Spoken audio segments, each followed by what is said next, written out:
ke-55, bikin cucu. Ihsan terbangun saat mendengar azan subuh.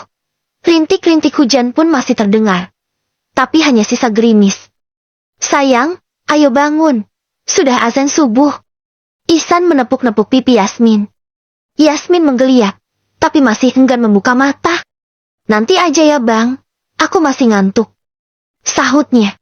Gak boleh sayang, kita harus mandi sekarang. Habis ini abang mau ke masjid. Abang mandi aja duluan, aku setengah jam lagi ya. Tawar Yasmin, ia merasa belum puas tidur. Karena tadi malam begadang. Gak bisa Yasmin, kamu gak tahu cara mandinya kan? Makanya abang sekalian ajarin kamu. Abang kira aku bayi, cara mandi aja gak tahu. Orang tinggal guyur pakai air, pakai sabun, sampo sikat gigi. Udah. Ini mandinya beda Yasmin, kamu harus mandi junub. Sebenarnya Ihsan sudah mulai gregetan. Tapi ia berusaha sabar. Sebab jika Yasmin ngambek, bisa-bisa tidak dapat jatah lagi setelah ini. Mandi junub apaan bang? Tanya Yasmin. Mandi setelah berhubungan suami istri Yasmin. Baru saja Yasmin ingin bertanya lagi. Ihsan segera menggendong Yasmin. Ia takut waktu subuh habis, jika harus menjawab pertanyaan Yasmin, yang tidak putus-putus seperti rel kereta api. Yasmin dituntun oleh Ihsan. Ia mengajarkan semua tata cara mandi wajib. Setelahnya Ihsan buru-buru menyelesaikan mandinya. Lalu ia keluar lebih dulu dari kamar mandi, karena ia harus pergi ke masjid, sedangkan Yasmin masih di kamar mandi. Sholat subuh sudah selesai. Ihsan yang biasanya mengaji di masjid itu, buru-buru ingin pulang. Ia khawatir jika Yasmin kesulitan untuk berjalan, sebab tadi istrinya itu mengeluh sakit. Ustadz, mau kemana? Tanya Azmi yang duduk di sebelah Ihsan. Ihsan yang sudah ingin berdiri itu pun duduk lagi. Aku mau pulang Ustadz. Sahut Ihsan. Gak ngaji dulu? Gak Ustadz lagi ada urusan di rumah. Mentang-mentang, rambut udah basah. Jeti gak bisa jauh-jauh lagi. Ledek Agil, yang juga duduk di sana, untung saat ini mereka duduk di pojokan. Ihsan malu setengah mati. Bisa-bisanya Agil malah membahas rambutnya yang basah. Udah mas, gak usah dibahas, nanti ada yang baper. Tegurnya. Azmi yang ada di samping Ihsan pun, Jeti serba salah. Ia masih belum menikah, Jeti menurutnya belum waktunya untuk mendengar percakapan seperti ini. Agil terkekeh, sembari menatap ke arah Azmi, yang terlihat salah tingkah. Kenapa Ustadz Azmi? Pingin juga ya? Makanya buruan nikah. Biar kayak kita nih. Setiap sholat subuh rambut pada basah. Agil malah memanas-manasi Azmi. Belum ada calonnya Ustadz. Jawab Azmi. Kenapa gak sama Cindy aja? Celetuk Ihsan tanpa dosa. Iya, cocok tuh kamu sama temannya Yasmin itu. Dia kan barbar juga kayak istrinya Ihsan. Cocok sama kamu yang kalem. Tambah Agil. Azmi menggeleng cepat.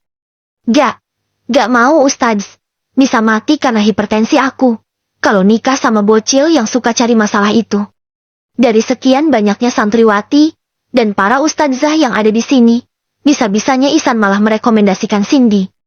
Mendengar namanya saja, Azmi sudah merinding. Ihsan menepuk pundak Azmi.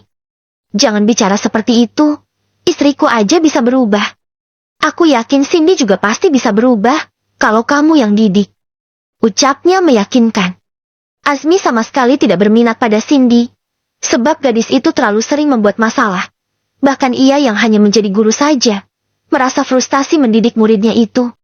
Kalau kamu mau, nanti biar Ihsan minta bantuan Yasmin, biar kalian bisa ta'aruf. Tawar Agil. Maaf Tats, aku gak berminat. Tolak Azmi yakin. Ihsan dan Agil sudah pulang ke rumah. Mereka langsung menuju ke dapur. Sebab harum masakan sudah tercium dari arah dapur. Ini benar-benar di luar dugaan Ihsan. Yasmin ternyata sudah berada di dapur, dan sudah menyelesaikan masaknya. Tapi hari ini, ia hanya memasak nasi goreng saja, sebab ia memang kesulitan berjalan. Sayang kamu kok sudah masak aja? Tanya Ihsan, sambil membantu Yasmin, menata makanan di atas meja. Iya biasanya kan aku memang sudah masak jam segini. Jawab Yasmin santai. Abang kira kamu gak bisa masak hari ini.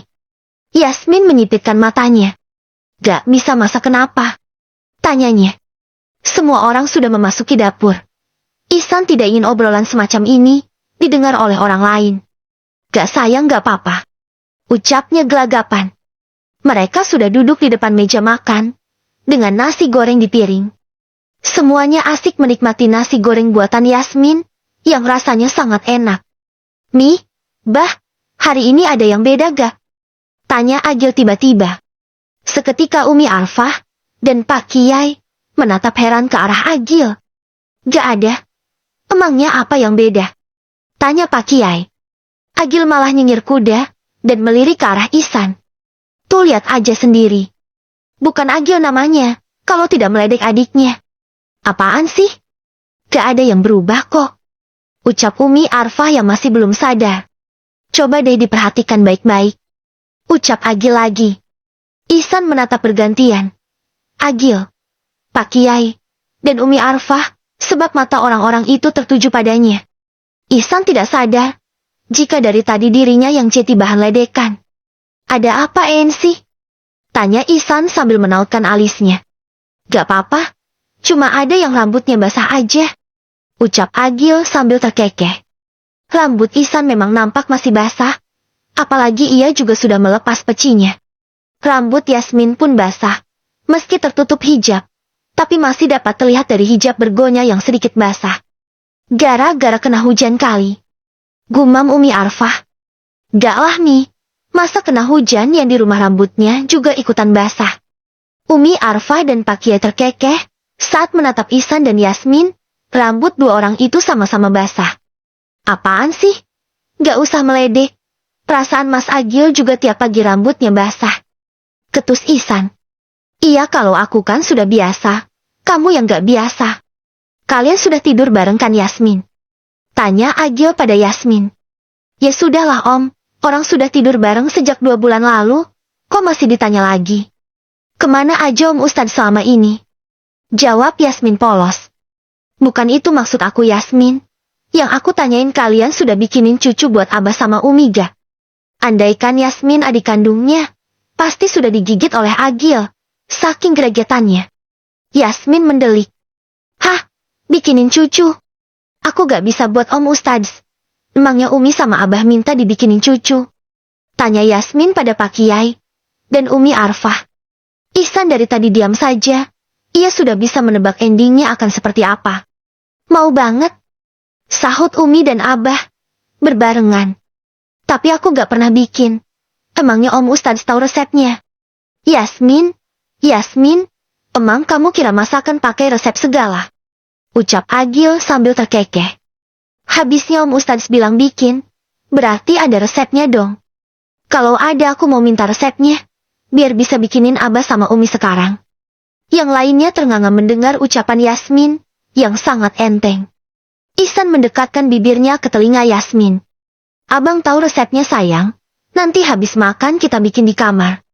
Bisik Ihsan.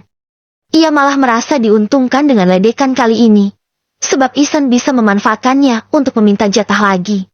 Oh, abang tahu resepnya? Ya udah kita bikin sekarang aja yuk. Ajak Yasmin, karena makannya sudah habis. Hahaha. Seketika tawa pecah di antara mereka semua. Ayo San, semangat ngadonnya, mumpung habis makan. Ledek Agil.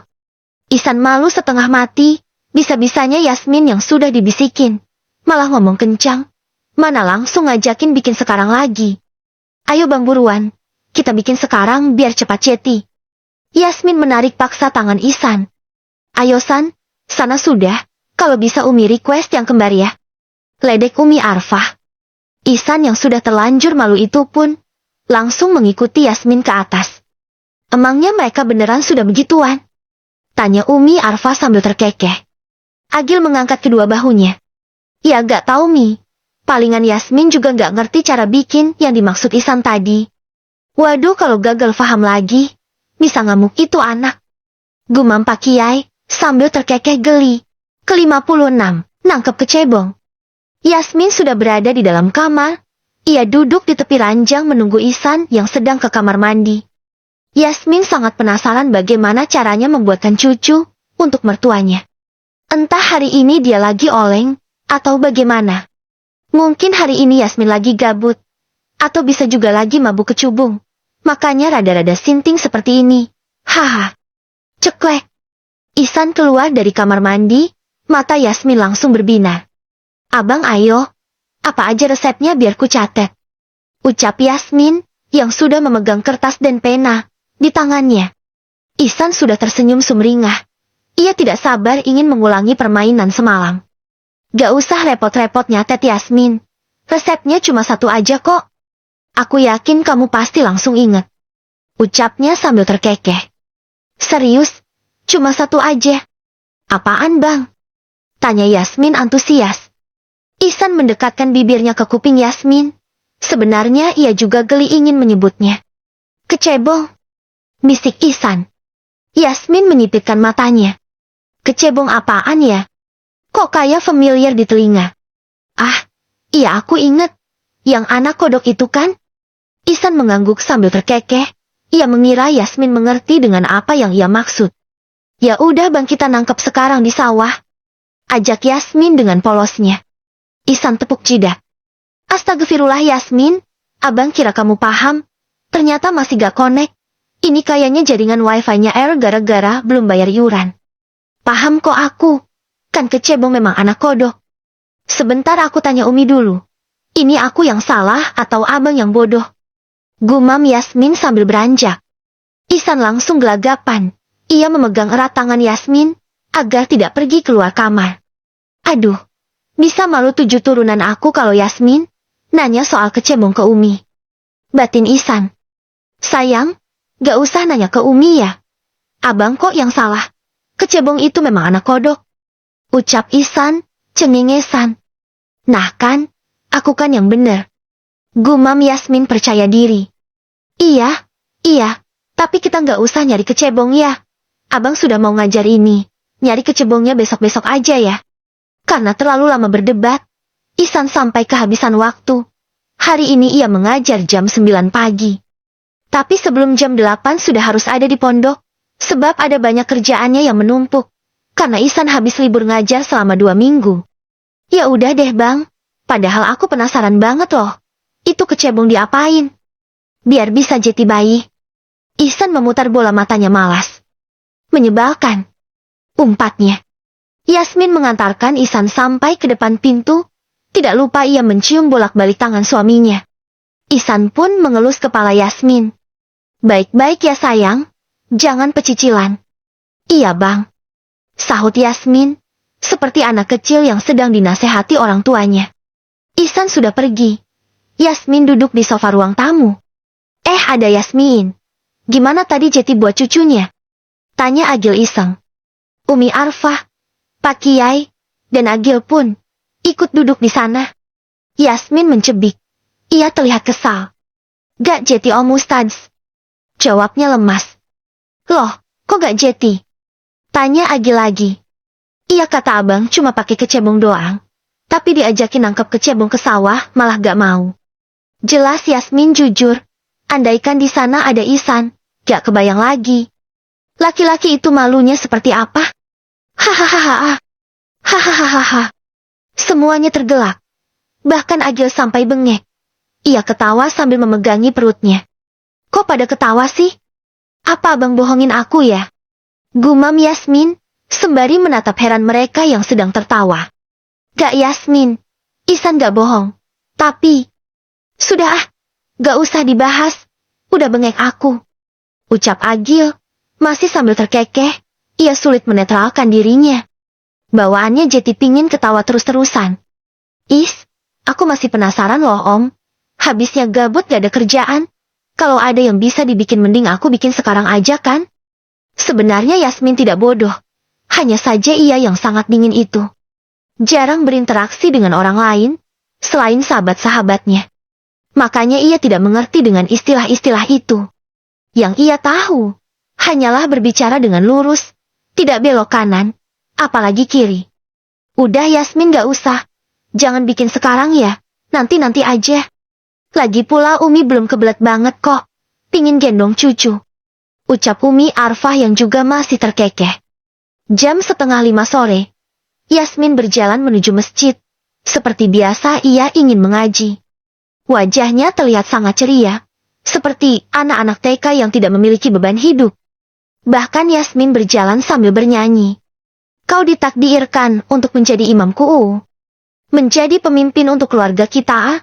Bimbing aku, bimbing anak-anakmu, sampai nanti di surga. Senandung Yasmin sambil berjalan. Ihsan yang sudah berada di pelataran masjid itu pun tersenyum lebar. Hatinya berbunga-bunga seperti ditembak cewek. Ia mengira Yasmin menyanyi untuknya. Padahal Yasmin hanya demam for your face tok-tok. Ceria banget. Itu tadi lagunya buat siapa? Tanya Ihsan sambil nyengir. Buat siapa ya? Gak tahu, cuma iseng. Sahut Yasmin, lalu berjalan lebih dulu memasuki masjid. Tapi Ihsan yang sudah terlanjur ger itu, tetap nyinyir lebar. Ia senang mendengar nyanyian Yasmin tadi. Di sana juga ada Ustadz Hanan. Ia ingin berjalan mendekati Yasmin. Tetapi Ihsan lebih dulu mengajak Yasmin duduk. Dari tadi laki-laki itu memang celingukan. Seperti menunggu seseorang. Makanya Ihsan berdiri di pelataran masjid untuk menunggu Yasmin. Sebab ia sudah tahu siapa yang sedang ditunggu Ustadz Hanan. Sepertinya ada yang takut istrinya didekatin orang lain. Yasmin duduk di hadapan Ihsan. Mereka langsung mengaji, dan tidak ada mengobrol apa-apa, sehingga Ustadz Hanan, yang mengawasi Yasmin dari kejauhan itu, tidak curiga, jika Yasmin dan Ihsan, pasangan suami istri. Selesai mengaji, Yasmin langsung pamit pada suaminya, baru saja keluar di pintu masjid. Tangannya sudah ditarik oleh Cindy, dan Mila. Kamu kemana aja? Kok lama banget gak ada nongol, kami kangen tahu. Pingin cerita-cerita sama kamu, Yas. Ucap Cindy. Kini mereka berjalan menuju kantin pondok ini. Mereka ingin mengajak Yasmin makan bakso. Biasalah ngurusin Pak Ustadz yang lagi sakit. Tapi alhamdulillah sekarang kan sudah sembuh. Makanya aku bisa ngaji lagi. Oh iya. Ini aku mau dibawa kemana? Tanya Yasmin setelah sadar. Tempat mereka berjalan ini terasa asing baginya. Sebab Yasmin memang tidak pernah berjalan-jalan di pondok. Kita ke kantin makan bakso. Soalnya aku pingin curhat sama kamu. Balas Cindy. Yasmin pun hanya pasrah. Mengikuti langkah dua sahabatnya itu. Sepanjang jalan banyak yang memandang sinis Yasmin. Sebab mereka sudah tahu siapa gadis itu. Tapi Yasmin tidak memperdulikannya. Mereka sudah duduk di kantin. Cindy memesan 3 mangkuk bakso, serta 3 gelas es jeruk. Tidak perlu menunggu lama. Pesanan mereka sudah datang. Kalian mau cerita apaan sih? Tanya Yasmin, sambil menikmati baksonya. Itu loh, soal Pak Ustadz yang galak waktu itu. Dia galak banget tahu. Masa tiap hari kasih aku hukuman terus? Mana hari ini dia natap aku aneh banget, kayak natap apaan gitu. Tatapannya dalam banget, aku jadi ngeri. Keluh Cindy. Yasmin terkekeh, ia langsung ingat siapa yang dimaksud Cindy. Oh, Ustadz Azmi. Perasaan dia itu orangnya baik kok. Kalem juga. Mungkin kamu kali buat masalah terus sama dia. Makanya kamu ditandain. Gumam Yasmin. Cindy menggaruk kepalanya yang tidak gatal. Maksudnya ditandain gimana? Tanyanya serius. Paling ditandain buat jeti istrinya kali. Ucap Yasmin sambil mengangkat kedua bahunya. Cindy mencita kepala Yasmin. Nyebelin banget sih kamu. Orang nanya serius juga. Kok malah bercanda? Omelnya tidak terima. Aku gak bercanda kok. Tapi kayaknya dia memang lagi nyari istri. Jadi kamu hati-hati aja. Kalau ada tatapan yang berbeda. Mungkin kamu sudah ditandain. Sebagai salah satu kandidatnya. Tambah Yasmin menakut-nakuti. Cindy langsung merinding parah. Ia tidak sanggup membayangkan. Jika dinikahi oleh laki-laki dingin dan galak seperti Azmi. Amit-amit. Amit-amit. Mendingan aku gak usah nikah sampai tua. Sarkasnya sambil mengetuk meja. Yasmin dan Mila terkekeh. Jangan gitu Cin. Nanti kamu malah menjilat ludah sendiri. Lagi asik-asiknya ngobrol, Cindy dan Mila tiba-tiba diam. Mereka yang pecicilan itu, langsung berubah menjadi kalem, seperti perempuan benar. Ternyata di meja sebelah ada Ustadz Hanan, yang duduk dan memesan bakso seperti mereka. Kalau sama Ustadz yang itu tuh, aku baru mau, dikawinin sekarang juga siap. Bisik Cindy pelan. Enak aja. Dia inceranku. Kamu Ustadz Azmi aja. Sahut Mila ketus. Ustadz itu pun sesekali terlihat melirik ke arah mereka, membuat dua cabe-cabean itu shouting parah pada klepak-klepak seperti cacing kelindas ban. Guys, ini udah sore. Aku pulang dulu ya. Takut dicariin Umi. Ucap Yasmin sambil berdiri. Lalu ia membayar semua makanan yang mereka makan.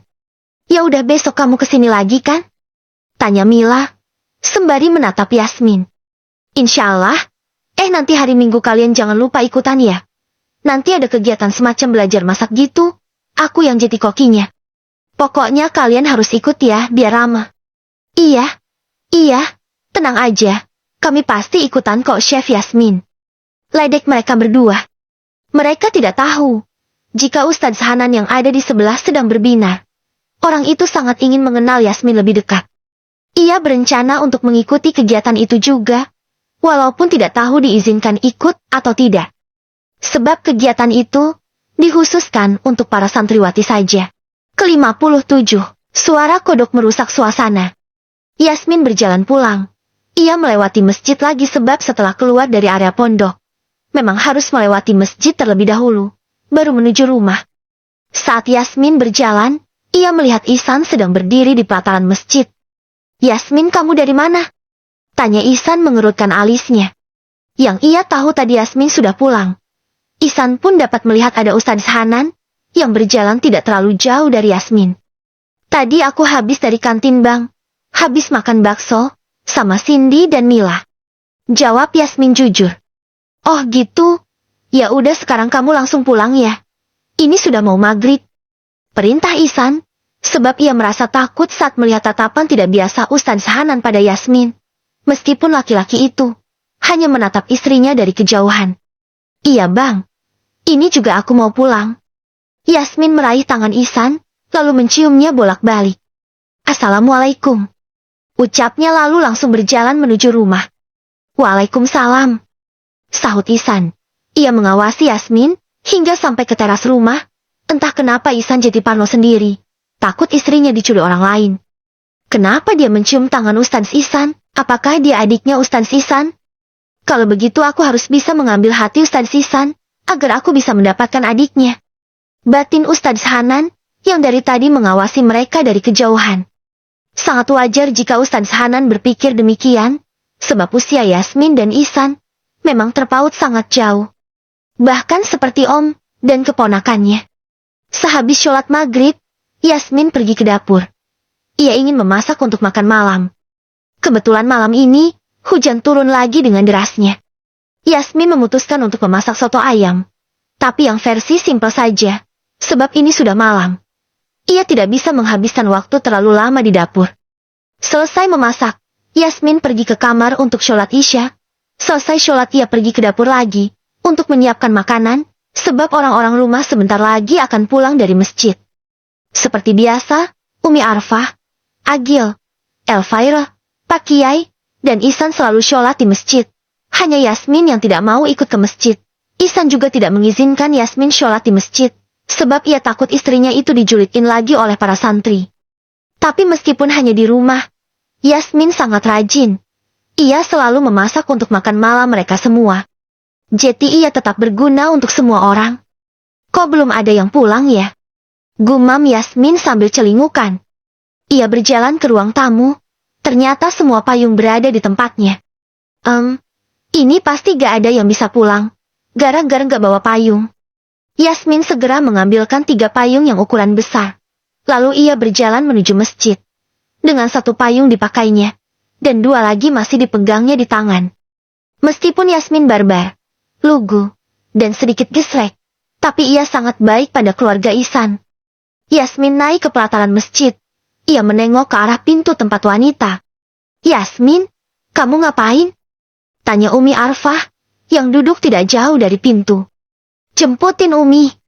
Sahutnya pelan. Umi Arfah tersenyum lebar. Mereka memang ingin pulang dari tadi, tapi takut kebasahan. Karena hujannya sangat deras. Tapi di masjid ini juga masih ramai. Ada banyak para santri yang mengaji. Ayo, ajak Umi Arfah pada Elvira. Mereka pun langsung keluar. Dan Umi Arfa juga memanggil Ihsan, Pak Kiai, dan juga Agil untuk pulang. Yasmin memberikan satu payung pada Umi, dan satu lagi pada Elvira. Mereka masing-masing satu payung berdua. Yasmin dan Ihsan pun juga sama. Ihsan yang memegangi payungnya. Yasmin pun merangkul pinggang Ihsan sambil berjalan. Ustadz Hanan yang dari tadi mengawasi Ihsan itu pun keluar dan menatap mereka yang sedang berjalan pulang. Berarti benar. Dia adalah anak Pak Kiai. Sebab dia pulang ke rumah Pak Kiai. Gumam Ustadz Hanan sambil tersenyum. Ihsan menyadari ada yang mengawasi mereka dari kejauhan. Sayang jalannya sambil peluk abang dong. Dingin nih. Pintanya. Yasmin mengerutkan alisnya. Abang kedinginan. Nanti aja ya peluknya di rumah. Tolak Yasmin. Sebab Ihsan tidak biasanya seperti ini. Yasmin juga malu karena ini masih di lingkungan pondok. Sekarang aja sayang. Dingin banget. Desak Ihsan. Padahal ini hanya alasannya saja. Ihsan ingin memberitahu Ustadz Hanan. Dengan cara seperti ini. Agar laki-laki itu tidak lagi mengawasi istrinya. Ihsan langsung meraih tangan Yasmin dan melingkarkan tangan itu di pinggangnya. Tetapi melihat mereka sangat dekat seperti ini, Ustadz Hanan malah mengira dua orang itu adalah kakak adik. Mereka semua sudah tiba di rumah dan langsung menuju dapur, karena semuanya sudah kelaparan. Apalagi mencium aroma soto yang begitu wangi, membuat perut pada berteriak minta makan. Ayo sekarang kita makan. Aku masak soto. Ucap Yasmin, sambil menuangkan kuah soto panas, ke dalam mangkuk yang sudah diisinya dengan kol, ayam suwir, telur rebus, perkedel kentang, daun bawang, dan taburan koya. Yasmin, Umi senang banget deh. Semenjak ada kamu di rumah ini. Mau makan apa saja selalu tersedia. Tidak seperti biasanya. Umi lebih sering pesan makanan dari luar, karena nggak sempat masak. Ucap Umi Arfa, sambil tersenyum sumringah. Yasmin tersenyum, tapi matanya terlihat berkaca-kaca. Aku juga senang kok, Mi, bisa berada di tengah-tengah keluarga ini. Aku merasa sangat dihargai di rumah ini. Padahal aku bukan orang yang baik seperti kalian. Siapa bilang kamu bukan orang baik? Kamu itu baik banget tau sayang. Abang bangga sekali sama kamu. Kamu itu istri yang baik. Dan juga menantu yang baik. Iya kan, Mi? Puji Ihsan. Iya, betul sekali. Sahut Pak Kiai. Dan Umi Arfah berbarengan. Seketika Yasmin menjadi salting parah. Padahal biasanya, ia biasa-biasa saja jika dipuji.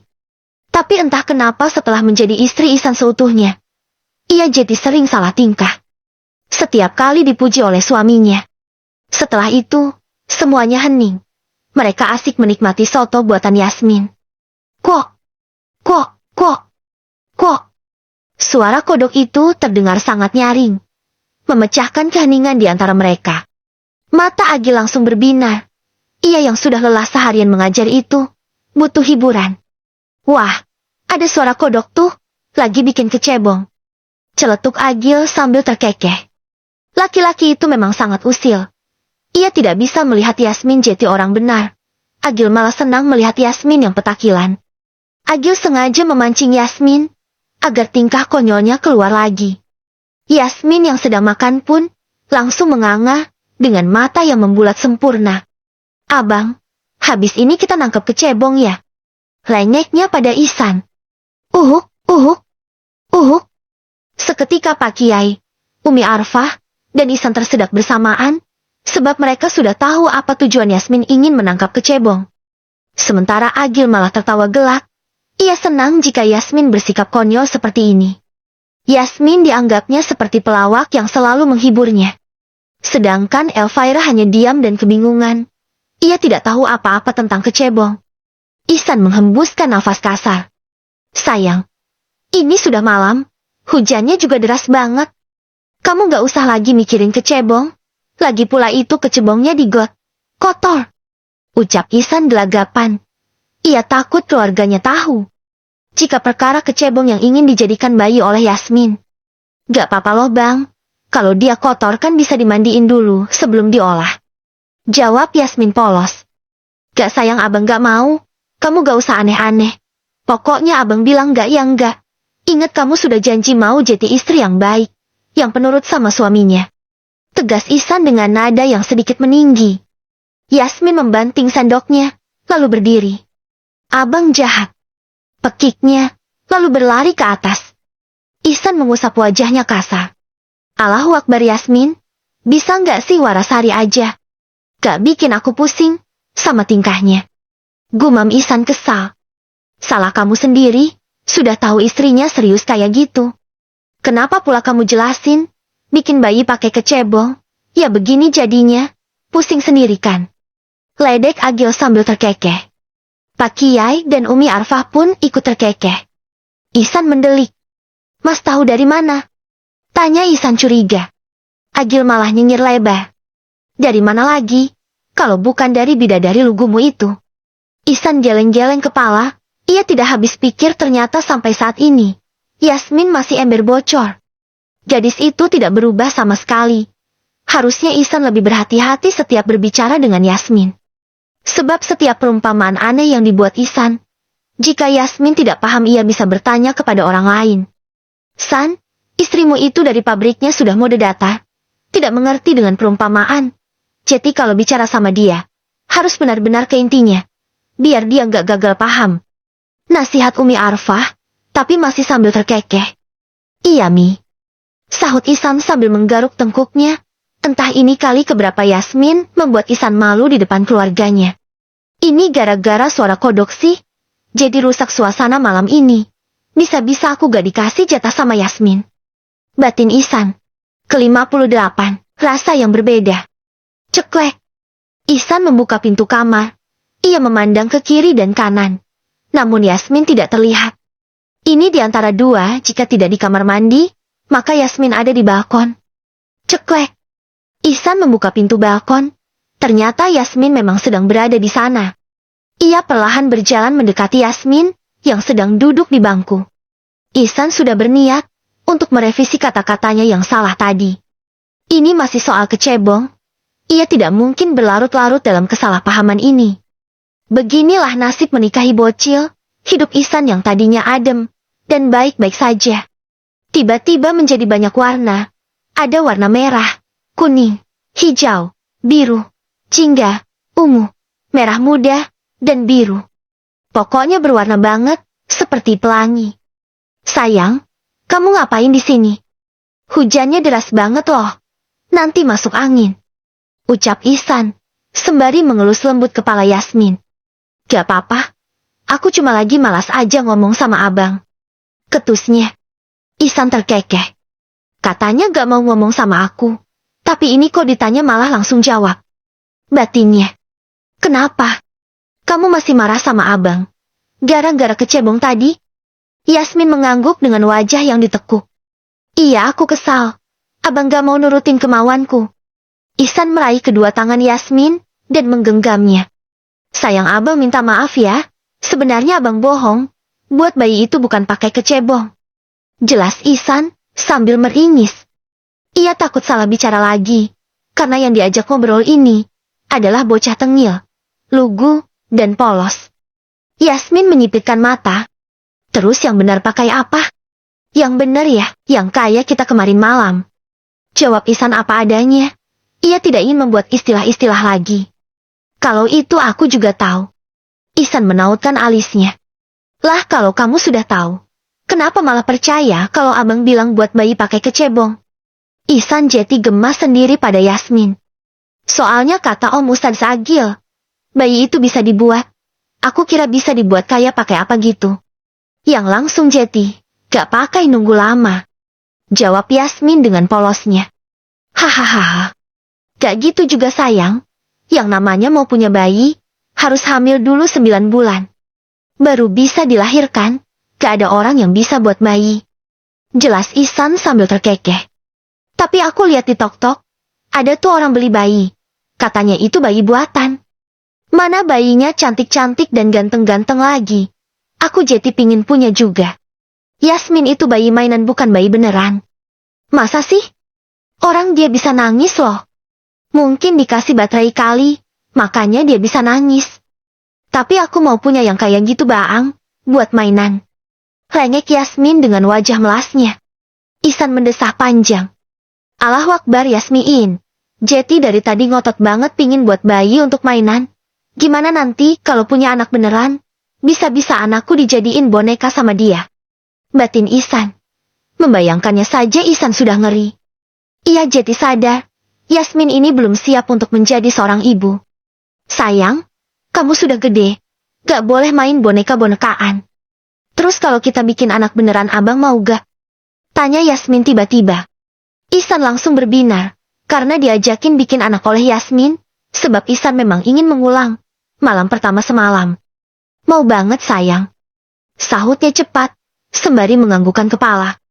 Oke, mau sekarang? Tanya Yasmin lagi. Mauku. Sahut Ihsan antusias.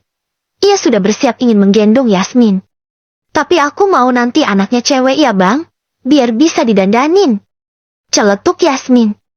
Membuat pergerakan Ihsan terhenti. Sayang, kita nggak bisa menentukan jenis kelamin anak kita. Pokoknya mau jadinya cewek atau cowok, kita harus menerimanya. Ya, padahal aku maunya cewek, kalau nanti ternyata lahirnya cowok. Boleh aku pakain rok sama bandana gaya? Gumam Yasmin lemas. Ihsan pun ikutan lemas. Ia memijat keningnya sendiri, karena merasa pusing. Gini amat ya punya istri bocil. Batinnya. Ihsan pun kembali berdiri dan langsung menggendong tubuh Yasmin. Kita buat aja dulu ya. Nanti kita berdoa semoga jadinya cewek. Sesuai dengan kemauan kamu. Bisik Ihsan di telinga Yasmin. Ihsan merebahkan Yasmin di kasur dengan perlahan, lalu ia menutup pintu balkon dan berbalik lagi ke kasur. Baang jangan rebahan dulu. Teriak Yasmin, saat Ihsan sudah ingin naik ke kasur. Sebenarnya ia masih takut. Ingin melakukan itu lagi bersama Ihsan. Karena yang Yasmin rasakan semalam hanyalah rasa sakit. Tidak ada rasa yang spesial sama sekali. Karena segelnya baru dibuka paksa oleh Ihsan. Gue tertawa. Ihsan mengerutkan alisnya heran. Kenapa sayang? Lampunya matiin. Aku gak mau terang. Rengeknya. Seraya menunjuk saklar lampu. Ihsan tidak membantah. Ia segera berjalan ke arah saklar lampu. Lalu mematikannya. Kini yang menyala. Hanya tersisa lampu tidur yang ada di nakas. Aduh, alasan apa lagi ya? Biar gak Jeti. Aku takut. Batin Yasmin, yang sudah gelagapan. Ia ingin mencari alasan lagi. Agar Ihsan tidak Jeti mengulang permainan semalam. Ihsan langsung melepaskan semua pakaiannya. Sebelum naik ke tempat tidur. Meskipun kamar ini sudah gelap. Namun Yasmin masih dapat melihatnya. Karena masih ada cahaya remang-remang dari lampu tidur. Jantungnya pun kembali berdetak kencang. Seperti gadis yang baru mau buka segel. Padahal kemarin juga sudah dijebol oleh Ihsan. Ihsan sudah merebahkan tubuhnya di samping Yasmin. Tapi ia menutupi tubuhnya yang polos dengan selimut. Yasmin semakin panik.